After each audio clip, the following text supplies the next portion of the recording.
Hello everybody, this is Allison Chuggerman from Attain True Health, and today's topic that I'd like to share with you is all about fermentation.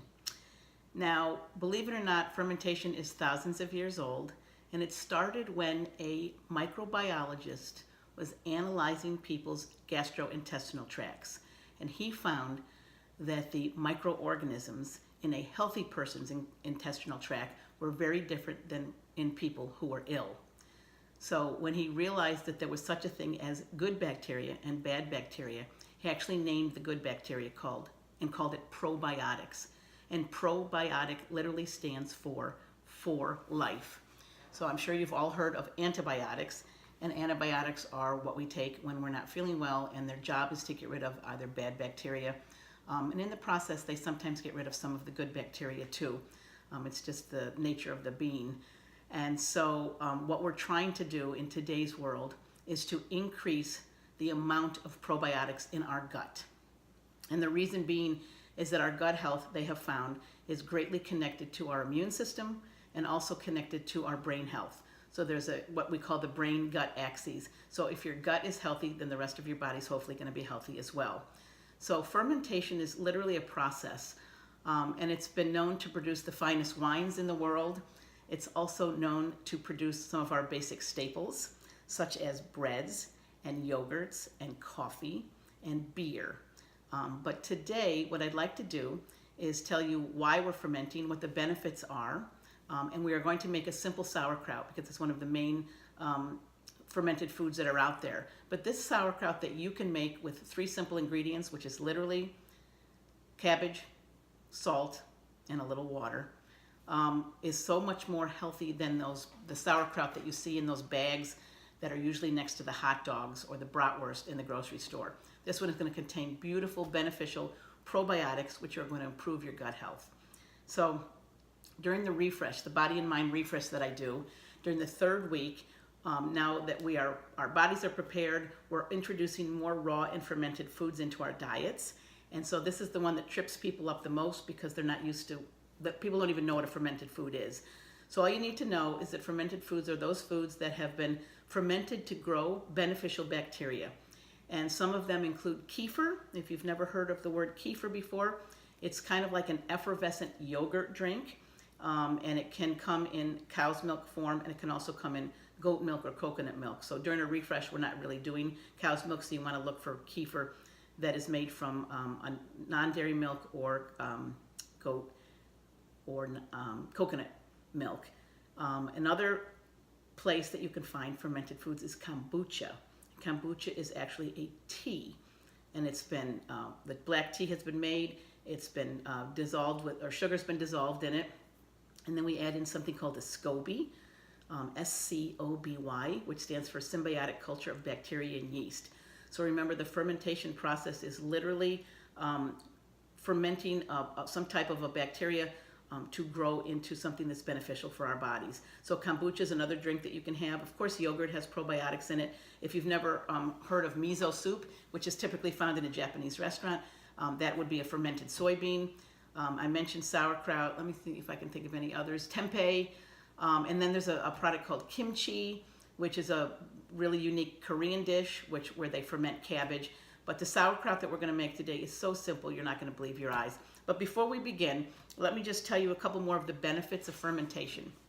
I mentioned that the main reason is to increase the good bacteria in your gut. And many of us have compromised gut systems today. It's crazy what a poor diet, stress from our environment, oxidative stress that occurs naturally, overuse of refined sugars and alcohols, all these things can actually affect our gut health. So one of the most important benefits of fermentation is improved digestion. Now, if anyone has irritable bowel syndrome or ulcerative colitis or gastritis, those kind of things, even acid reflux, you want to make sure that you're upping your fermented foods and getting in as many probiotics as you can. Now, you can also take a probiotic in supplement form, but I like to remind people that we want to get a variety of strains. So you might find a probiotic. I happen to carry one. It's the Shaklee Optiflora, and this has a variety of different strains in it, 2 or 3 of them.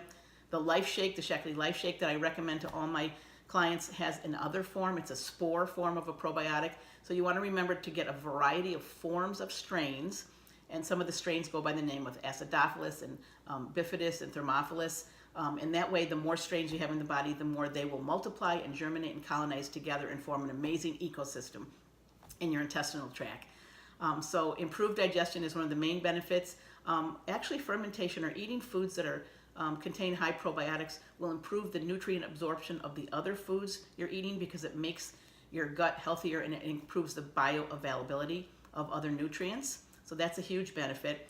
Also, because I mentioned that if your gut is healthier, it improves your immune system.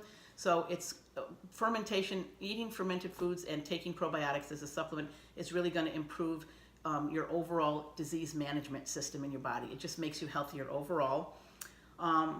It also reduces inflammation in the body. So if anyone has a variety of arthritis symptoms, and I don't know if I mentioned this on another video, but if anything that you have in your body ends in itis, like arthritis, colitis, gastritis, these are all forms of inflammation in the body. So eating fermented foods can reduce inflammation. And lastly, believe it or not, it reduces the symptoms of lactose intolerance. Now that's a little bit different than a dairy sensitivity, but lactose intolerance is the lactobacillus, which is one of the forms of a probiotic, will literally consume lactase, which is what's in milk, and then it transforms that into lactic acid, and it creates a healthier gut. So that would be one of the other benefits of fermentation. So lots of things that we can talk about today as benefits, but let me show you my simple, easy recipe for sauerkraut. So I have cut up a bowl of sauerkraut. I've shredded some of it, and all morning I have been massaging this. I sprinkled it with a little sea salt. I actually use this is a David's kosher salt. You can use any type of sea salt. You just don't want to use Morton salt. There's anti-caking agents in there, and it's probably not the best option today. You want a real sea salt, which has all the trace minerals from the ocean in it. So you're going to shred your cabbage. Literally, you can just chop, or cut, I should say, and then really finely chop it up as best you can, just like you would. It looks like sauerkraut. Add it into a big bowl, and then you're going to sprinkle some salt right on top. And I'll have the recipe in the area below, but you're going to literally massage, and you're going to massage, and you're going to massage until you start to see a release of enzymes, and the enzymes are going to actually form a liquid. And if you've done this for long enough, and I'd say you can do this for 10 minutes, you can get your kids to help you. You're literally just releasing the enzymes in the cabbage so it starts to release some liquid. And then what you want to do is to take a wide-mouthed mason jar. This is really the only tool that you need. And you're going to pack this into the jar, filling it to the lid as best you can.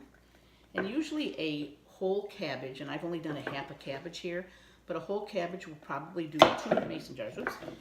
And you're going to pack and pack and pack, and you can see that there is some liquid in the bottom, and I'm going to pour that liquid straight out. And then if there isn't enough liquid to fill the cabbage to the top, what you want to do is to add a little water. Now remember, all you've got in here is salt and cabbage. So you can add a little water. I've got my alkalizing pitcher here, and enough to cover the cabbage all the way up to the top. And then if you choose to, there's so many variations on sauerkraut today that you can do. Some people choose to put shredded beets in there, which gives it a beautiful reddish color. You can use red cabbage also, by the way.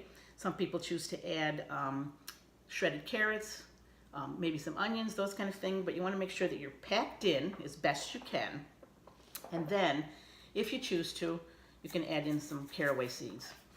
And that gives it a little bit of flavor, like real sauerkraut, whatever you choose to be serving this with. And then the most important thing is, you want to fill this up to the lid, but you want to take, and I always save the bigger leaves of the cabbage.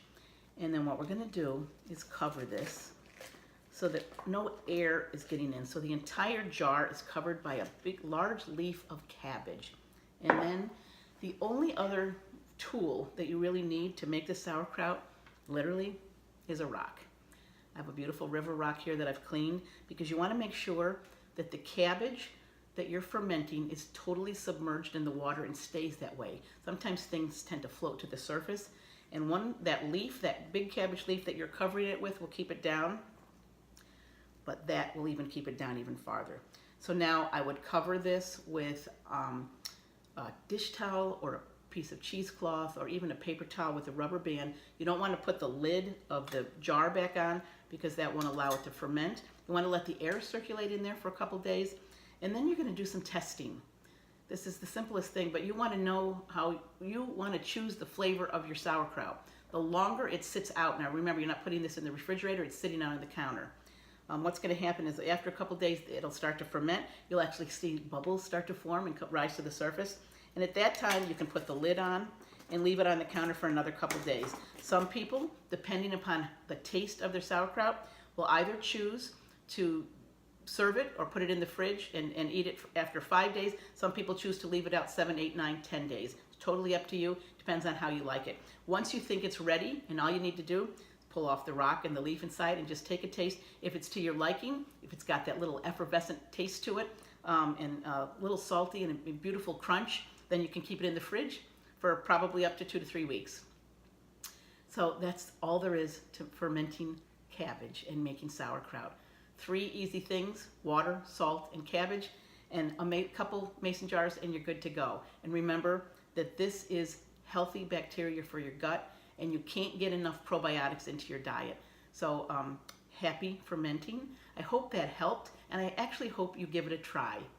Thank you for joining me today. Remember, I'm with Attain True Health, and this recipe can be found below, but it can also be found in my book, Eat Real, Live Mindfully, Laugh Often, which is on Amazon. I appreciate being with you today. Have a beautiful day.